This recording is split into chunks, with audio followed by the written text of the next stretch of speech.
बेशरम पड़ोसी। उसने जानबूझकर अपने बोरवेल का पाइप मेरे धान के खेत की तरफ मोड़ दिया। जब मैं उस गंदगी से भरे बदबूदार पानी को अपनी फसलों के ऊपर उमड़ते हुए देख रहा था तो मैंने न तो कोई लड़ाई की और न ही पुलिस को बुलाया। इसके बजाय मैंने चुपचाप उस गंदे पानी को खेत में पूरी तरह सूख जाने दिया। फिर मैंने पॉपुलर के कई 100 पेड़ लगा दिए। जब पूरे गांव के लोग मेरा मजाक उड़ा रहे थे कि मैं बहुत भोला हूँ और मुझे आसानी से दबाया जा सकता है, तो उन्हें ये नहीं पता था कि मेरे पैरों के पास लगे उन नए पेड़ों की जड़ें चुपचाप रेंगती हुई पड़ोसी के घर की नींव की तरफ बढ़ रही थी। हमेशा की तरह एक सुबह मैं अपने धान के खेत में गया, लेकिन जैसे ही मैंने वहां कदम रखा मुझे तुरंत अपने टखनों के पास एक अजीब सी गर्माहट महसूस हुई। फिर एक इतनी भयंकर बदबू आई कि उल्टी होने लगी, जिसने सीधे मेरे नाक पर वार किया। वो मल की बदबू थी। अचानक मेरा पेट घूमने लगा। मैंने खुद देखा कि मेड़ के किनारे से भूरे और पीले रंग का एक लिक्विड उबलकर बाहर निकल रहा था, जो बहता हुआ मेरे पाले पोसे धान के खेत की तरफ जा रहा था। जो फसलें पहले हरी भरी हुआ करती थीं, वे अब पीली पड़ रही थीं और मुरझा रही थीं। उस पल मैं जहां खड़ा था वहीं जम गया। बहुत दर्द हुआ। ऐसा लगा जैसे किसी ने मेरे सीने में खंजर घोंप दिया हो। ये धान का खेत मुझे मेरी माँ ने खुद भरोसे के साथ सौंपा था। ये हमारे पूर्वजों की बची हुई इकलौती विरासत थी। मैं उस जगह की तरफ बढ़ा जहाँ से वो गंदा पानी आ रहा था। जब मैंने घास को हटाया तो मुझे वहाँ मिट्टी में धसा हुआ एक भूरे रंग का पीवीसी का पाइप दिखाई दिया, और उस पाइप का दूसरा सिरा वो सीधे हमारे पड़ोसी वांग दहाय के घर की तरफ जा रहा था, वहाँ उसके नए बने आलीशान बंगले की तरफ। ऐसा लगा जैसे मेरे दिमाग में कुछ ब्लास्ट हो गया हो। अचानक गुस्से में मेरा पूरा शरीर तपने लगा। मैंने अपनी हथेलियों को कसकर भींच लिया। मैं अत्यधिक चिढ़ के कारण कांप रहा था। अचानक मेरे दिमाग में वांग दहाय का वो घमंडी और बकवास चेहरा आ गया। वो हमेशा यहाँ के लोगों पर धौंस जमाता था और हुक्म चलाता था। वो खुद को न जाने कौन सा राजा समझता था जो दूसरों को अपने पैरों की धूल समझता हो। यहाँ तक कि जब वो अपना बंगला बनवा रहा था तब भी उसने सिर्फ थोड़ी सी एक्स्ट्रा जमीन हड़पने के लिए हमारे धान के खेत की मेड़ को जबरदस्ती अंदर की तरफ धकेला था। उसकी की गई सारी बेशर्मी मेरे दिल में धड़कते हुए लोहे की तरह धस गई थी। उस समय मेरा मन कर रहा था कि मैं सीधे उस पर हमला कर दूं, उसकी कॉलर पकड़ूं और उससे पूछूं कि क्या उसका दिल भी मल में डूबा हुआ है।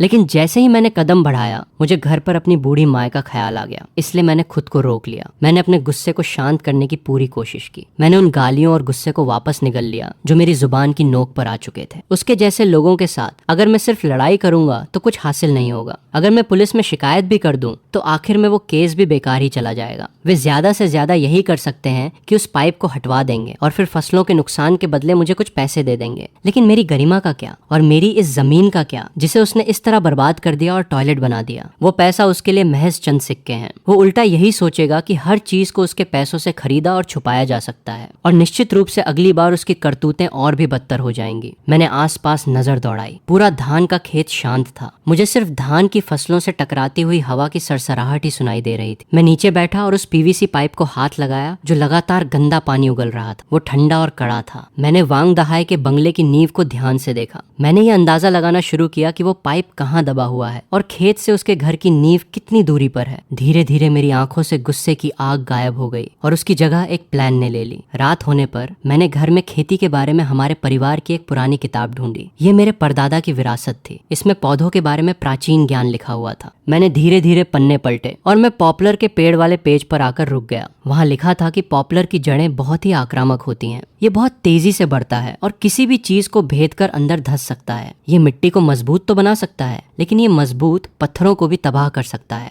मैं मन ही मन मुस्कुरा दिया। अगली सुबह सूरज उगने से पहले ही मैंने अपनी कुदाल कंधे पर उठाई और खेत की तरफ चल दिया। जब गांव के लोगों ने मुझे देखा तो सबने सोचा कि मैं सिर्फ अपने बर्बाद हुए खेत को साफ करने जा रहा हूँ, लेकिन मैं उस घिनौनी जगह के पार निकल गया। मैं दूसरे छोर पर गया और चुपचाप एक नाली खोदने लगा। कोई नहीं जानता था कि मेरे दिमाग में क्या चल रहा है, और कोई नहीं जानता था कि एक सोचे समझे बदले की शुरुआत हो चुकी थी। पड़ोसी गांव से उधार मांगे गए पुराने डीजल वाटर पंप की आवाज कानों को बहरा कर देने वाली थी, बिल्कुल किसी थके हुए बैल की तरह जो बेकाबू हो रहा हो। मैंने नली ली और उसे उस काले बदबूदार कीचड़ से भरे खेत में डाल दिया। वो गंदा पानी जिसमें सड़े हुए धान घुले हुए थे पाइप द्वारा एक साथ सोख लिया गया और दूर की नालियों में फेंक दिया गया। उस दुर्गंध से पूरा गांव महक उठा। वहां से गुजरने वाला ऐसा कोई नहीं था जो अपनी नाक न ढक रहा हो। उन्होंने मुझे एक अजीब नजर से देखा। वांगचेन जो गांव के एक बुजुर्ग थे और और जिन्होंने मुझे बड़े होते देखा था अपनी बैसाखी थामे कांपते हुए मेरे करीब आए। शोली, तुम क्या कर रहे हो? क्या तुम दोबारा धान लगाने के लिए पानी सुखा रहे हो? तुम्हें इसमें बहुत समय लग जाएगा। ये जमीन इस साल के लिए बर्बाद हो चुकी है। अगर तुम धान नहीं लगाओगे तो तुम दोनों माए बेटे क्या खाओगे? तुम लोगों को तो ये जमीन विरासत में मिली थी। मैंने कोई स्पष्टीकरण नहीं दिया। मैंने बस चुपचाप उस धान के खेत को देखा जो धीरे धीरे सूख रहा था। ठीक उसी समय एक तेज हॉर्न की आवाज गूंजी। वांग दहाई की नई काली कार ने अचानक ब्रेक लगाया और वो खेत के किनारे आकर रुक गई। उसने कार की खिड़की नीचे की और अपने चेहरे पर एक अपमानजनक मुस्कान के साथ अपना मोटा सिर बाहर निकाला। मैंने गांव के तमाशा देखने वाले लोगों की दबी हुई हंसी सुनी। मैंने धीरे से अपना सिर ऊपर उठाया और चुपचाप उसे घूरने लगा। साफ तौर पर उसे मेरे इस रिएक्शन की उम्मीद नहीं थी। उसके दिमाग में यह था कि मैं अभी रो रहा हूँगा या फिर उस पर हमला करके लड़ाई कर रहा हूँगा और उसके बाद वो घमंड से मुझे एक भिखारी की तरह भगाने के लिए कुछ 100 रुपए फेंक देता। लेकिन मैंने उसे वो मौका नहीं दिया। मैंने अपनी नजरें हटा ली। बिना कुछ बोले मैं मुड़ा और वापस पाइप को ठीक करने में लग गया। मैं बिल्कुल शांत था, जैसे कुछ हुआ ही ना हो। ऐसा लगा जैसे उसने हवा में मुक्का मार दिया हो। उसका मूड खराब हो गया। वो लगातार कड़वे शब्द बोलकर गालियां बकता रहा और फिर एक्सीलेटर पर पैर दबाया और कार भगाकर वहां से चला गया। वांग दहाई के इस घमंड को देखकर बुजुर्ग वांगचेन गुस्से से कांप रहे थे। उस बदतमीज ने सचमुच सारी हदें पार कर दी थी। शोली, तुम डरो मत। मैं शिकायत करने के लिए पंचायत जाऊंगा। कोई फायदा नहीं है, मैंने जवाब दिया। उस जैसे इंसान से बहस करना खुद को अपमानित करने जैसा है। कुछ दिन बीत गए और आखिरकार खेत का वो पानी सूख गया। वो जो कभी धान का खेत था अब एक बदबूदार दलदल बन चुका था। कुछ ही देर में वहां एक ट्रक आया जिसने गांव के लोगों को और ज्यादा हैरान कर दिया। वो हमारे खेत के किनारे आकर रुका। उस ट्रक में धान के बीज या खाद नहीं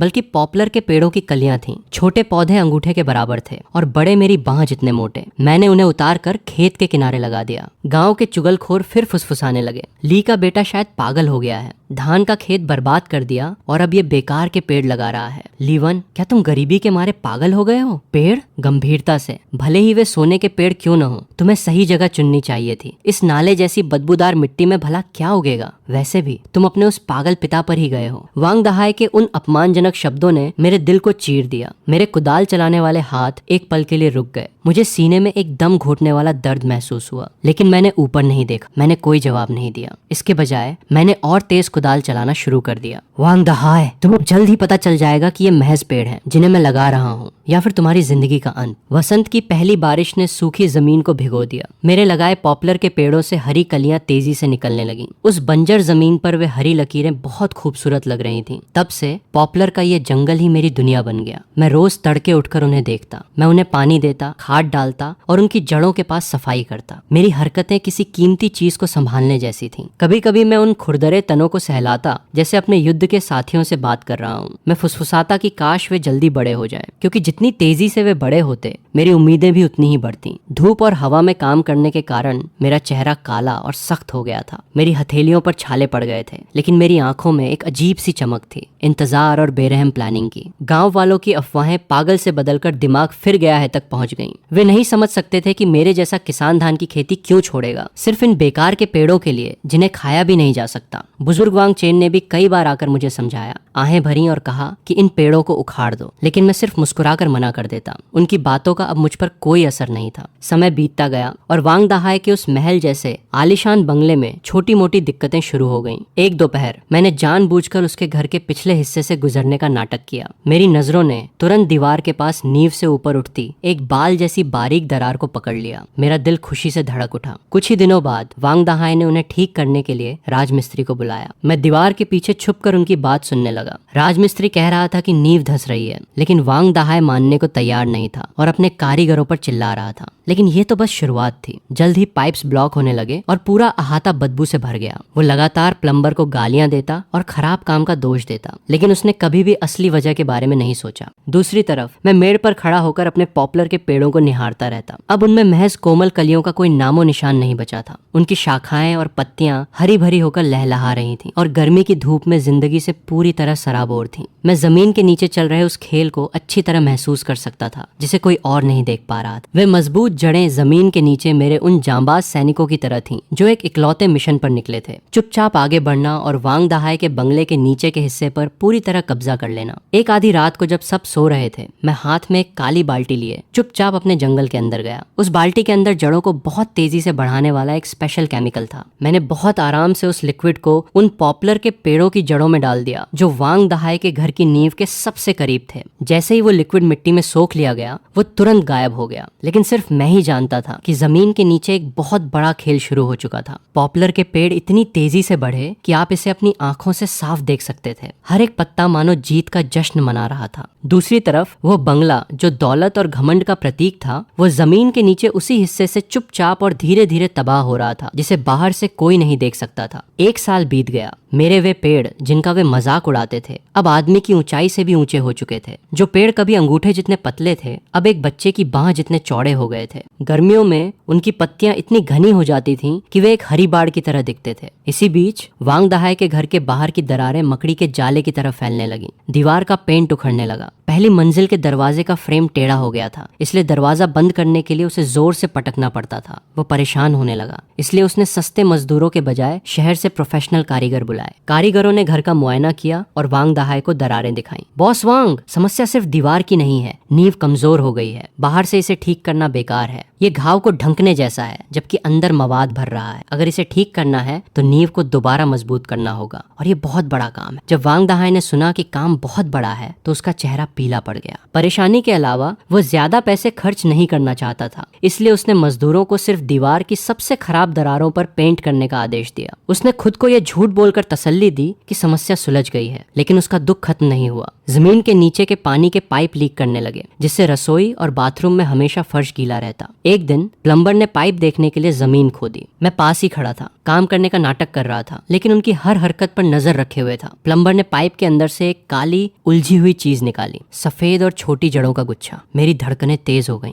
प्लम्बर बुदबुदाया, पाइप के अंदर ये जड़ें कहाँ से आईं? वांग दहाई करीब आया और अंदर देखा। उसने हाथ हिलाकर चिढ़ते हुए कहा, बकवास पाइप, इसे तुरंत साफ करो और नया लगाओ। ये शायद किसी घास फूस की जड़ें होंगी। उसे अब भी कोई अंदाजा नहीं था। उसे अब भी समझ नहीं आ रहा था कि उसके घर की बदकिस्मती और मेरे स्वस्थ पेड़ों में क्या संबंध है। लेकिन मुझे पता था वो उसके दिमाग में शक के बीज बो रहा था। गांव में अफवाहें फैलने लगी, घर 1 साल में ही टूट रहा है, पाइप हमेशा जाम रहते हैं। लोग हैरान थे और उन्होंने वांग दहाई के अहंकार को दोष देना शुरू कर दिया। जब ये बातें वांग दहाई तक पहुंची तो वो गुस्से से पागल हो गया, लेकिन अपनी गलती मानने के बजाय उसका घमंड और बढ़ गया। उसने और महंगी कार खरीदी और दुकान पर सबको महंगी सिगरेटें पिलाई। वो अपनी नई डील्स के बारे में चिल्ला चिल्ला कर अपनी अमीरी दिखा रहा था ताकि अफवाहें बंद हों और वो खुद को सबसे ऊपर साबित कर सके। उसके दिखावे को देखकर मैं मन ही मन मुस्कुराता। रोज बिना चूके मैं अपने जंगल की देखभाल करता, अतिरिक्त शाखाएं काटता ताकि धूप अंदर आ सके और मिट्टी खोदता ताकि जड़ें और दूर तक फैल सकें। एक दोपहर वांग दहाई का बिगड़ा हुआ बच्चा हमारे गेट के सामने खेल रहा था। गेंद जोर से मारी गई और सीधे मेरे जंगल के अंदर जा गिरी। बच्चा मुझे गाली देते हुए अंदर भागा, लेकिन पेड़ों और जड़ों के उलझाव के कारण वो आगे नहीं बढ़ पाया। मैं एक पेड़ के सहारे खड़ा होकर उसे लाचार होते देख रहा था। मुझे अंदर से एक गहरी खुशी हुई। ये तो सिर्फ शुरुआत है, वांग दहाई। आधी रात को जब सब सो रहे थे, मैंने एक और कदम उठाया। मैंने एक पुराना स्टेथोस्कोप लिया और चुपके से बाड़ के पास गया। मैंने जमीन पर स्टेथोस्कोप रखा और अपनी सांसें रोक ली। मुझे धीमी आवाजें सुनाई दी। जड़ें जमीन के नीचे रेंग रही थीं, मिट्टी को चीर रही थीं। मैंने आंखें बंद की और मुस्कुराया। 3 साल बाद मेरे पेड़ छत से भी ऊंचे हो चुके थे, जबकि उसका बंगला तबाह हो रहा था। दीवारें फट रही थीं, वायरिंग खराब हो रही थी और बिजली के उपकरण बिना किसी कारण के शॉर्ट सर्किट हो रहे थे। यहाँ पर आकर वांग दहाई सचमुच डर गया। उसने सीधे शहर से सबसे मशहूर कंस्ट्रक्शन कंपनी को बुलाया। यूनिफॉर्म पहने हुए इंजीनियर्स वहां पहुंचे, जो अपने साथ न जाने कौन कौन से महंगे उपकरण लाए थे। 2.5 दिनों तक उन्होंने पूरे आसपास के इलाके का मुआयना किया। जब उन्होंने शुरुआती नतीजे जारी किए, तब मैं अपने जंगल में घास साफ करने का नाटक कर रहा था, लेकिन असल में मैं बहुत ध्यान से सुन रहा था। मैंने हेड इंजीनियर को सुना। जब उसने वांग दहाई से बात की तो उसकी आवाज बेहद गंभीर थी। बॉस वांग, समस्या दीवार में नहीं है, वो नीचे है। ऐसा लगता है कि आपके घर की नींव जवाब देने वाली है। अगर हम सिर्फ दरारों को ठीक करते हैं तो इसका कोई फायदा नहीं है। वो महज एक अस्थायी इलाज होगा। अगर आप इसे सचमुच ठीक करना चाहते हैं तो खुद नींव को फिर से मजबूत करना होगा। वो बहुत बड़ा प्रोजेक्ट है। इंजीनियर पल भर के लिए रुका और उसने मेरे पॉपुलर के पेड़ों की दिशा में इशारा कर दिया, जिसने न चाहते हुए भी स्थिति को और बिगाड़ दिया। इसके अलावा नींव के पास बहुत तेजी से बढ़ने वाले और भारी जड़ों वाले कई पेड़ मौजूद हैं। इन पॉपुलर के पेड़ों की तरह संभावना है कि यही एक बड़ा कारण है जिसकी वजह से नुकसान बहुत तेजी से बढ़ा है। वांग दहाई के दिल की धड़कन अचानक तेज हो गई। उस पल उसके दिमाग में चल रहा गहरा शक पूरी तरह से बढ़ गया और धीरे धीरे एक जहरीली बेल की तरह तब्दील हो गया। लेकिन वो तुरंत आग बबूला नहीं हुआ।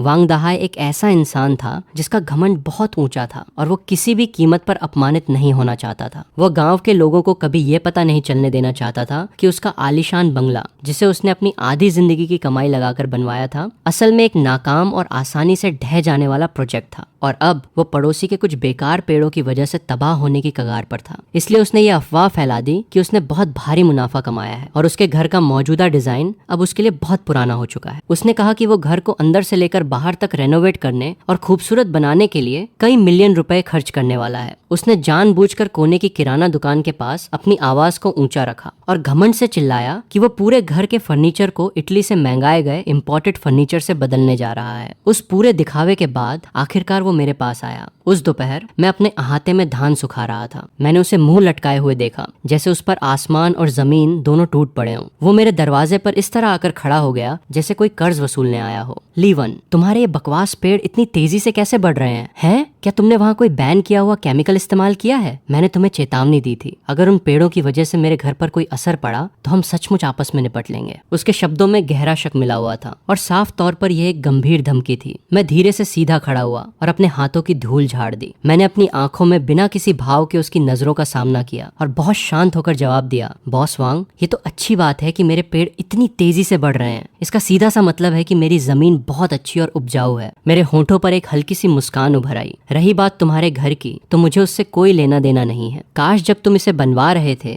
तब तुमने ये पक्का किया होता कि उसकी नींव मजबूत हो। मैंने ये बात बहुत ही शांत लहजे में कही थी, लेकिन उस वक्त ये एक जोरदार तमाचे की तरह लगी। इसने वांग दहाई के चेहरे को पूरी तरह से धो दिया। उसका चेहरा तुरंत गहरे गुस्से से लाल हो गया। उसने अपनी कांपती हुई उंगली से मेरी तरफ इशारा किया। तुम बस मेरे लिए तैयार रहो। मेरी दलीलों के आगे उसके पास कहने के लिए कुछ नहीं बचा था। इसलिए आखिर में एक गुस्से से भरे सांड की तरह वो महज एक बेकार धमकी छोड़कर गालियां बकता हुआ वहां से चला गया। मैंने उसे लगभग दौड़ते हुए जाते देखा, जबकि मेरा दिमाग लगातार मुस्कुरा रहा था। आखिरकार उसे शक होना शुरू हो गया था, लेकिन अफसोस कि अब बहुत देर हो चुकी थी, क्योंकि शुरुआत से ही इस लड़ाई का पूरा कंट्रोल मैंने अपने हाथों में मजबूती से थाम रखा था। आधी रात को जब हर तरफ अंधेरा था और हवा बहुत तेज चल रही थी, मैं चुपके से एक बार फिर अपने पेड़ों के जंगल में गया। इस बार मैं अपने साथ जड़ों को बढ़ाने वाले बेहद असरदार केमिकल और मजबूत लोहे को भी गला देने वाले एसिड का एक स्पेशल मिक्सचर लेकर गया था। मैंने वो सब उन पेड़ों की जड़ों के आसपास उड़ेल दिया। आगे बढ़ो मेरे जांबाज सैनिकों। आखिरी हमला शुरू हो चुका था। मैं ये नहीं चाहता था कि वो अपने घर को महज पैचवर्क करके बचाने की जिद करे, बल्कि मैं इसे इसकी जड़ों से ही नेस्तनाबूद करना चाहता था। एक ऐसा मुकम्मल पतन जिसे कभी ठीक न किया जा सके। कर्मा अक्सर सबसे अप्रत्याशित समय पर अपने सबसे बेरहम रूप में सामने आता है। वो एक बेहद ठंडी रात, हवा इस तरह रो रही थी मानो आत्माएं चीख रही हों। पूरे गांव के लोग गहरी नींद में सो रहे थे कि तभी अचानक एक बहुत जोरदार धमाका हुआ। एक कान बहरा कर देने वाली गड़गड़ाहट ने रात के सन्नाटे को पूरी तरह से चीर दिया। फिर तुरंत ही वांग दहाई के घर से चीख पुकार और अफरा तफरी की आवाजें आने लगी। मैं झटके से बिस्तर से उठा, अपने कपड़े संभाले और दौड़कर बाहर झांका। मैंने साफ देखा कि उनका पूरा अहाता पूरी तरह से पानी से घिर चुका था और पानी ऊपर की तरफ उछल रहा था। जमीन के नीचे मौजूद उनकी पानी की मुख्य पाइपलाइन ब्लास्ट हो चुकी थी। वो ठंडा पानी जमीन के नीचे से किसी पागल फाउंटेन की तरह बाहर उबल रहा था। पलक झपकते ही उनका पूरा अहाता मानो एक समंदर बन गया। जब सुबह हुई तो प्लम्बर वहां पहुंचे और उन्होंने जमीन खोदना शुरू किया। वहां मौजूद तमाशाबीन लोगों के साथ साथ खुद वांग दहाई की भी घबराहट के मारे सांसें थम गईं। जो नजारा उनके सामने उभर कर आया वो रोंगटे खड़े कर देने वाला था। पेड़ों की वे विशाल जड़ें किसी बड़े कटोरे जितनी मोटी हो चुकी थीं। वे मजबूत लोहे के पाइप से इस तरह लिपटी थीं और उसे दबा रही थीं कि उन्होंने पाइप को पूरी तरह से भींच दिया था जब तक कि वो ब्लास्ट नहीं हो गया। लेकिन वो भी सबसे डरावनी चीज नहीं थी। जैसे जैसे गड्ढा और गहरा खोदा गया, नींव के निचले हिस्से का नजारा और भी खौफनाक होता गया। छोटी और बड़ी जड़ों के एक विशाल जाल ने वहां एक महामशीन की तरह कब्जा कर लिया था, जिसकी वजह से घर के नीचे की मिट्टी पूरी तरह से दलदल बनकर ढह चुकी थी। मजबूत सीमेंट की नींव अब दरारों से पूरी तरह भर चुकी थी। कुछ हिस्से ऐसे थे जहां नींव ऊपर की तरफ उभर आई थी और उसमें गहरी दरारें पड़ चुकी थीं। घर का पूरा ढांचा एक तरफ झुकना शुरू हो गया था, जिसे अब ठीक कर पाना मुमकिन नहीं था। जब वांग दहाई ने तबाही के इस मंजर को देखा तो अचानक उसके चेहरे का रंग उड़ गया। वो कागज की तरह सफेद पड़ गया। अब उसके दिमाग में सारी कहानी बिल्कुल बिल्कुल साफ हो चुकी थी। ये किसी खराब फेंग शुई की वजह से नहीं था और न ही घर बनाने वालों की किसी लापरवाही का नतीजा था। ये साफ तौर पर लिया गया बदला था, एक सोची समझी साजिश।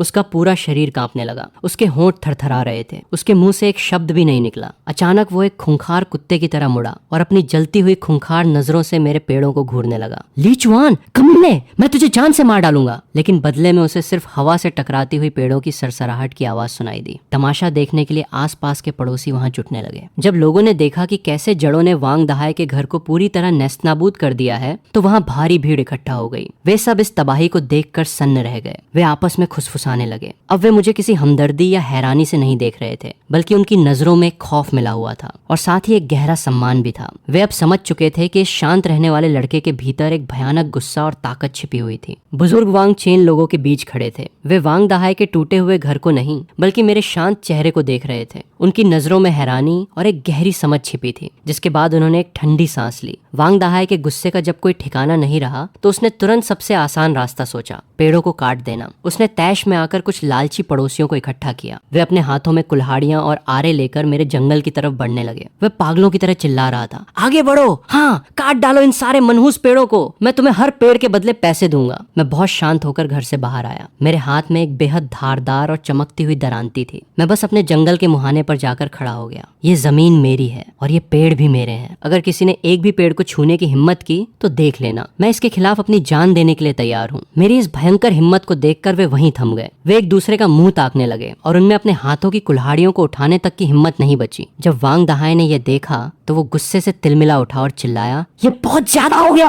अब बर्दाश्त के बाहर है, तुम सब मेरे लिए तैयार रहो। वह मुड़ा और सीधे ग्राम पंचायत की तरफ दौड़ा ताकि अधिकारियों से शिकायत करके अपने लिए मदद मांग सके। जब मैं उसे वहां बदहवास होकर भागते देख रहा था तो मेरा मन पूरी तरह शांत था। मैं जानता था कि उसकी इस छटपटाहट का अब कोई फायदा नहीं होने वाला। खेल तो अभी शुरू हुआ था। वांग दहाई ने मेरी उम्मीद से कहीं ज्यादा मजबूत कानूनी लड़ाई लड़ने की कोशिश की। उसने एक वकील का इंतजाम किया। मेरे घर पर धमकियों से भरा एक लीगल नोटिस आया। उसमें लिखा था कि मेरे पॉपुलर के पेड़ एक पड़ोसी के रूप में उसके अधिकारों का उल्लंघन कर रहे हैं और उसकी प्रॉपर्टी को भारी नुकसान पहुंचा रहे हैं। आदेश दिया गया था कि मैं तुरंत सारे पेड़ काटूं और उसके पूरे नुकसान की भरपाई करूं। मैंने उस नोटिस को देखा, लेकिन मेरे चेहरे पर शिकन तक नहीं आई। मैं वो नोटिस बुजुर्ग वांग चेन के पास ले गया और उन्होंने वकील से मिलने में मेरी मदद की। वो हमारे इलाके का इकलौता लॉ ग्रेजुएट था जिसका नाम जांगसान था। उसने नोटिस को 2 बार बहुत ध्यान से पढ़ा। उसने सीधे मुझसे कहा, भाई चुआन, डरो मत, अपनी खुद की जमीन पर पेड़ लगाना तुम्हारा कानूनी अधिकार है। जब तक वे ये साबित नहीं कर देते कि तुमने जानबूझकर उनका घर गिराने के लिए ऐसा किया है, तब तक उनके लिए यह केस जीतना नामुमकिन है। और अगर वे कोर्ट जाते भी हैं तो ये पक्का नहीं है कि हम हारेंगे। ये साबित करना बेहद मुश्किल है कि तुमने जानबूझकर ऐसा किया है या नहीं। इससे मेरा हौसला और बढ़ गया। इसलिए जब वो सूट बूट पहने हुए वकील दोबारा मेरे पास आया तो मैंने बहुत शांत होकर उससे कहा, मेरे पेड़ मेरी खुद की जमीन पर हैं। मैंने किसी कानून का उल्लंघन नहीं किया है, लेकिन तुम्हारे इस क्लाइंट मिस्टर वांग दहाई ने पहले पैसे बचाने के चक्कर में अपने बोरवेल का गंदा पानी सीधे मेरे खेत की तरफ मोड़ दिया था। उसने मेरी जमीन को जहरीला बनाया और मेरी फसलें बर्बाद कर दी। शायद हमें पहले उस बारे में बात करनी चाहिए। वकील का चेहरा तुरंत सफेद पड़ गया। साफ था कि वांग दहाई ने उसे कहानी का यह हिस्सा नहीं बताया था। जब कानूनी तरीके से कुछ हासिल नहीं हुआ तो वांग दहाई ने गुंडागर्दी का रास्ता चुना। उसने न जाने कहां से कुछ आवारा गुंडों को इकट्ठा किया ताकि वे रात के 10 बजे मेरे जंगल में घुसकर जबरदस्ती पेड़ों को काट सकें। उसने मुझे बहुत हल्के में ले लिया था। बेशक मैं पहले से तैयार था। मुझे उम्मीद थी कि वो ऐसा कोई हताश कदम जरूर उठाएगा, इसलिए मैंने जंगल में कुछ जाल बिछा रखे थे। वे जानलेवा नहीं थे, बस गिराने के लिए काफी थे।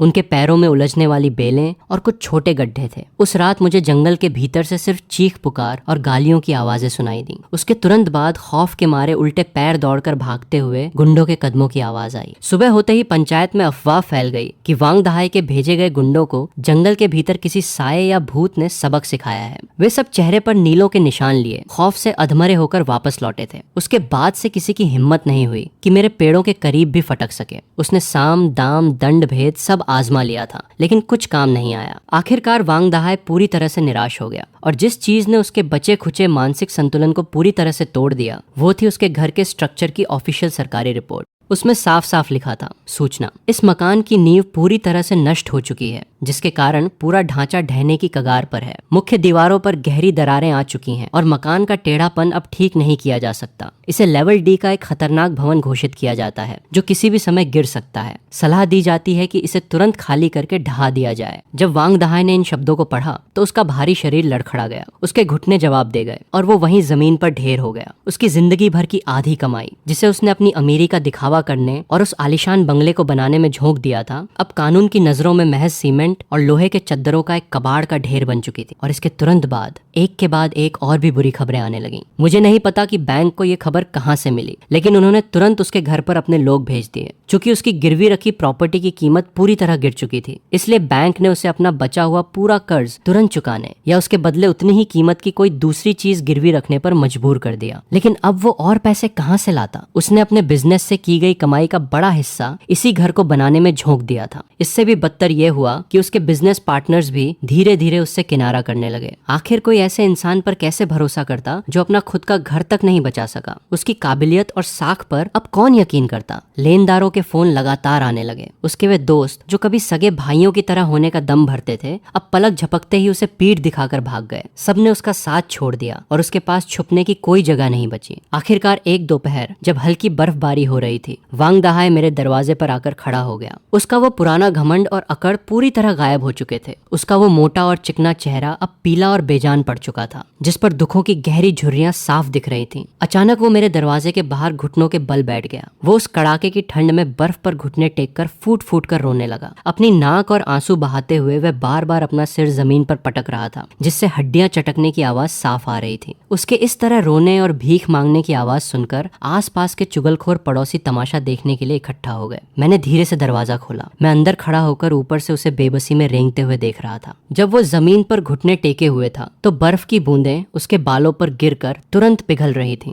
वह एक ऐसे लाचार आवारा कुत्ते की तरह दिख रहा था जिसका मालिक खो गया हो। दूसरी तरफ मेरी आंखें बर्फ की तरह ठंडी थीं, जिनमें कोई भावना नहीं थी। मैंने बहुत चबा चबा कर हर एक शब्द इस तरह कहा ताकि तमाशा देख रहे पड़ोसी भी उसे साफ सुन सकें। मेरी आवाज धीमी थी, लेकिन वो एक भारी हथौड़े की तरह वांग दहाई के सीने पर जाकर बैठी। उसने झटके से अपना सिर ऊपर उठाया। आंसुओं और गंदगी से सने उसके चेहरे पर अनंत पछतावा और लाचारी साफ झलक रही थी। मैंने उसकी तरफ दोबारा नहीं देखा और जोर से दरवाजा बंद कर दिया, जिसके साथ ही उसकी सारी मिन्नतें और रोना धोना बाहर ही छूट गया। मुझे अपने इस बदले में उसकी किसी माफी की जरूरत नहीं थी। मैं तो बस ये चाहता था कि उसने जो कर्ज लिया था उसकी कीमत वो अपने खून और जिंदगी से चुकाए। आखिरकार वांग दहाई अपने घर को नहीं बचा सका। बैंक ने उसे जब्त करने की प्रक्रिया शुरू कर दी, लेकिन चूंकि उसके बंगले को पहले ही सरकारी तौर पर खतरनाक घोषित किया चुका था, इसलिए कोई भी उसे खरीदने या उसकी जिम्मेदारी लेने को तैयार नहीं हुआ। अंत में उसे कबाड़ के माल की तरह नीलाम कर दिया गया। साल 2025 में एक औपचारिकता के तहत हुई उस नीलामी की मामूली रकम से बैंक के कर्ज का ब्याज तक नहीं चुकाया जा सका। वो दिन भी आ गया जब गांव में बुलडोजर दाखिल हुए। मशीनों के कान बहरा कर देने वाले शोर के बीच सूरज की धूप बहुत खूबसूरत लग रही थी। वो आलीशान बंगला जो कभी वांग दहाई की दौलत और घमंड का प्रतीक हुआ करता था, उसे धीरे धीरे पूरी तरह ढहाकर जमींदोज कर दिया गया। दीवारें ढह गईं, सीमेंट चकनाचूर हो गया और चारों तरफ धूल का एक गाढ़ा गुबार उड़ने लगा जो धूप में चमक रहा था। उस उड़ती हुई धूल की महक और 3 साल पहले उनके बोरवेल से उमड़ी गंदगी की वो भयंकर बदबू मानो एक होकर एक बेहद परफेक्ट और तीखे कर्मा की गवाही दे रहे थे। वांग दहाई पास की ही एक पहाड़ी पर बेसुध खड़ा ये सब देख रहा था। मैं दूर से उसका चेहरा साफ नहीं देख पा रहा था, लेकिन ये साफ दिख रहा था कि उसकी वो पुरानी सीधी और अकड़ से भरी कद काठी अब पूरी तरह झुककर कुबड़ बन चुकी थी। ऐसा लग रहा था मानो उसके शरीर से रीढ़ की हड्डी ही निकाल ली गई हो। वो महज एक सूखा और खोखला ढांचा रह गया था। महज एक रात के भीतर उसके सारे बाल पूरी तरह सफेद हो चुके थे। गांव के लोग दूर खड़े होकर आपस में कानाफूसी कर रहे थे। मैं ये सब देखने के लिए बाहर नहीं गया। मैं बस अपने जंगल के भीतर पेड़ों के बीच खड़ा रहा और पत्तियों की ओट से चुपचाप देखता रहा कि कैसे उस विशाल मशीन ने उसके घर की आखिरी दीवार को भी मलबे में तब्दील कर दिया। इस जमीन पर खड़े होकर जो कभी गंदगी में डूब चुकी थी, मुझे याद आया कि कैसे पूरे गांव ने कभी मुझ पर हंसकर मेरा मजाक उड़ाया था और मुझे जज किया था। वो सारा कड़वा घूंट जो मैंने इतने समय तक पिया था, आज एक फिल्म के फ्लैशबैक की तरह मेरे दिमाग में घूम गया।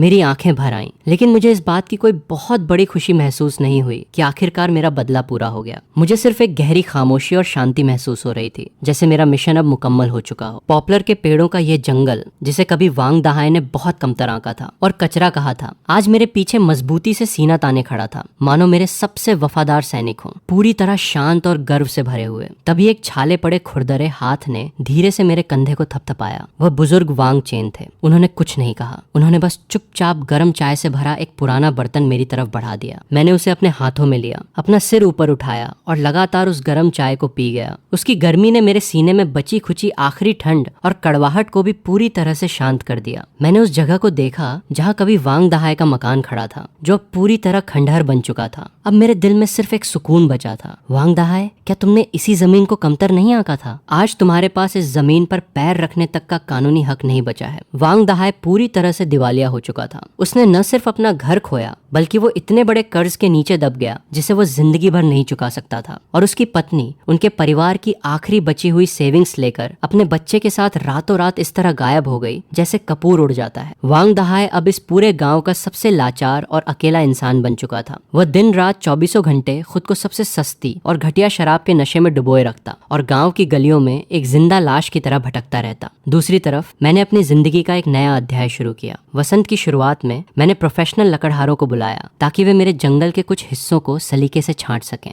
वे पेड़ जो नींव के बहुत करीब थे और जिन्होंने एक सच्चे नायक की तरह अपने मिशन को पूरी तरह अंजाम दे दिया था, उन्हें मैंने एक एक करके कटवा दिया। जमीन के नीचे मौजूद उनकी जड़ों ने उस मिट्टी का पूरा कायाकल्प कर दिया था। लेकिन मैंने सारे पेड़ नहीं काटे। इसके बजाय मैंने किनारे वाले हिस्से के पेड़ों को छोड़ दिया ताकि वे हवा से बचाने के लिए एक प्राकृतिक बाड़ बन सकें। काटे गए पेड़ों की लकड़ी बहुत ही शानदार क्वालिटी की थी, इसलिए मैंने उन्हें शहर की एक फर्नीचर वर्कशॉप में बेच दिया। इससे मुझे बहुत तगड़ा मुनाफा हुआ। इस पैसे से सबसे पहला काम जो मैंने किया वो था कृषि केंद्र से एक्सपर्ट्स को बुलाना ताकि वे मेरे खेत की मिट्टी की बारीकी से जांच कर सकें। जब रिपोर्ट आई तो एक्सपर्ट्स हैरान रह गए और उन्होंने मेरी जमीन की जमकर तारीफ की। जब मैं जांच की वो रिपोर्ट अपने हाथों में थामे हुए था तो मेरे हाथ हल्के से कांप रहे थे। ये इस जमीन का मेरे लिए एक इनाम था। मैंने उस पैसे का इस्तेमाल मेड़ों को फिर से दुरुस्त करने में किया। मैंने मजबूत पत्थरों की मदद से उन्हें बहुत सलीके से तैयार किया। मैंने सिंचाई के लिए नई नालियां खोदी। झरने का साफ सुथरा पानी खुशी खुशी बहता हुआ खेत की तरफ आने लगा, जिससे नई जिंदगी पा चुकी जमीन पूरी तरह सींचने लगी। मैं खुद शहर के बीज भंडार गया और मैंने धान के सबसे बेहतरीन क्वालिटी के नए बीज चुने। वसंत की हल्की बहती हवा के बीच मैं उस मुलायम और गीली मिट्टी पर नंगे पैर चल पड़ा। अपने खुद के हाथों से मैंने उस जमीन पर सुनहरी उम्मीदों के बीज बिखेर दिए जो न जाने कितने तूफानों से गुजर चुकी थीं।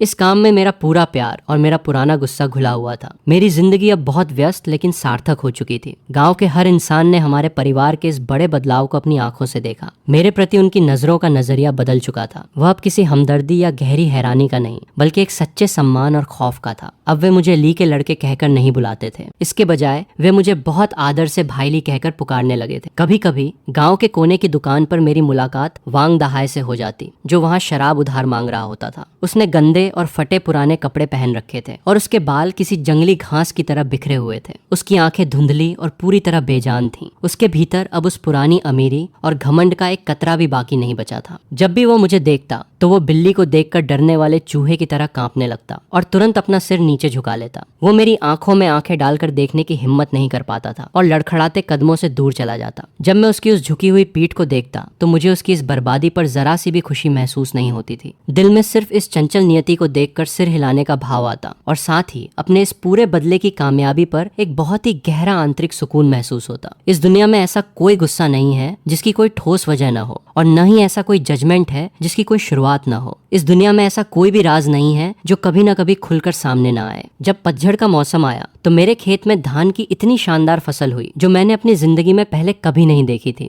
धान की वे सुनहरी बालियां अपने ही भारी वजन के कारण नीचे की तरफ झुकी हुई थीं। फसल का हर एक पौधा दूसरों के खेतों की तुलना में कहीं ज्यादा स्वस्थ और लहलहाता हुआ था। इन शानदार दानों से पकाया गया चावल खुशबू से सराबोर और खाने में बेहद लजीज था। इस बेहतरीन फसल ने बहुत जल्द हमारे शहर के कृषि विभाग के एक्सपर्ट्स का ध्यान अपनी तरफ खींच लिया और वे इसका मुआयना करने पहुंचे। मेरे धान के खेत को देखकर वे एक्सपर्ट्स दांतों तले उंगली दबाने लगे। उन्होंने मिट्टी को और बारीकी से जांचने के लिए मुट्ठी भर मिट्टी का सैंपल भी लिया। उन्होंने मुझसे उन बारीकियों के बारे में भी पूछा कि मैंने इसे किस तरह से उगाया था। एक्सपर्ट्स के साथ साथ लोकल टीवी स्टेशन के रिपोर्टर्स भी वहां पहुंचे थे। एक युवा महिला रिपोर्टर ने मेरी तरफ माइक आगे बढ़ाया और उत्सुकता से मुझसे पूछा, आपकी इस शानदार खेती का आखिर क्या सीक्रेट है? कैमरे का लेंस पूरी तरह से मेरी तरफ फोकस था। मैंने उसकी तरफ देखा और मेरे दिमाग में वांग दहाए का वो घमंडी चेहरा घूम गया। मुझे उस गंदगी से भरे बदबूदार काले पानी की भी याद आई, लेकिन अंत में मैं सिर्फ मुस्कुरा दिया। अपनी एक बहुत ही सादा लेकिन बेहद गंभीर आवाज में मैंने कहा, इसकी कोई बहुत स्पेशल वजह नहीं है। मुझे बस ऐसा लगा कि इस जमीन को भी थोड़े आराम और सही देखभाल की जरूरत है। मैंने वांग दहाए की उन काली करतूतों का कोई जिक्र नहीं किया। मैंने अपने उस पूरे बदले का दिखावा भी नहीं किया। मैंने इस कामयाबी का पूरा क्रेडिट प्रकृति के इस चमत्कार को दे दिया, क्योंकि मैं जानता था कि बदले का सबसे समझदारी भरा तरीका पूरी दुनिया के सामने चिल्लाकर अपना गुस्सा जाहिर करना नहीं होता। रिपोर्टर मेरी इस कहानी में बहुत ज्यादा इंटरेस्टेड हो गई। उसे महसूस हो रहा था कि इस सब के पीछे कोई बहुत गहरी वजह छिपी है। जब टीवी पर वो न्यूज टेलीकास्ट हुई तो पूरे शहर में ये एक बहुत बड़ी चर्चा का विषय बन गई। लोगों ने मेरी जमकर तारीफ की। उन्होंने कहा कि मैं एक बेहद बुद्धिमान, दूरदर्शी और आधुनिक किसान हूँ जो मिट्टी के मिजाज को अच्छी तरह समझता है। वे कह रहे थे कि भविष्य के बारे में सोचने की इसकी क्षमता लाजवाब है और हम सबको इससे सीख लेनी चाहिए। मेरा यह काम दूसरों के लिए एक बेहतरीन मिसाल बन चुका था और कई लोग इस पर गर्व कर रहे थे। बहुत जल्द कुछ लोगों ने इस कहानी की परतों को टटोलना शुरू कर दिया। तमाशाबीन लोगों ने वांग दहाए के उस पुराने घमंड को याद किया जब उसने मकान बनाने के लिए जबरदस्ती हमारी जमीन हड़पने की कोशिश की थी, और साथ ही उसके उस आलीशान मकान के अचानक ढह जाने की घटना को भी याद किया। इन सबको मेरे पॉपुलर के पेड़ लगाने के फैसले से जोड़कर देखा गया। इस तरह एक सोचे समझे मुकम्मल बदले की ये कहानी किसी फिल्म की स्क्रिप्ट की तरह चुपचाप लोगों के बीच फैलने लगी, और जैसे जैसे ये कहानी एक मुंह से दूसरे मुंह तक पहुंचती गई, ये और भी ज्यादा रोमांचक होती चली गई। ये हकीकत टीवी न्यूज की तुलना में लोगों के बीच और ज्यादा जिंदा होकर उभरी। असली सच आखिरकार तैर कर ऊपर आ चुका था। मुझे खबर मिली कि गलियों में आवारा भटकने वाले वांग दहाए ने किसी के मोबाइल पर मेरे बारे में चली वो न्यूज देखी थी। उसने लोगों के बीच फैली उन अफवाहों को भी सुन लिया था। वहीं सड़क पर ही उसका पूरा संसार मानो बिखर गया और वो अपना सिर पकड़कर फूट फूट कर रोने लगा। वह खुद चिल्लाकर कह रहा था कि उसे अपनी पुरानी करतूतों का फल मिल चुका है। उस दिन के बाद से वो गहरे संकोच और शर्म के मारे गांव में कभी दिखाई नहीं दिया। वो हम सबकी नजरों से हमेशा के लिए गायब हो चुका था।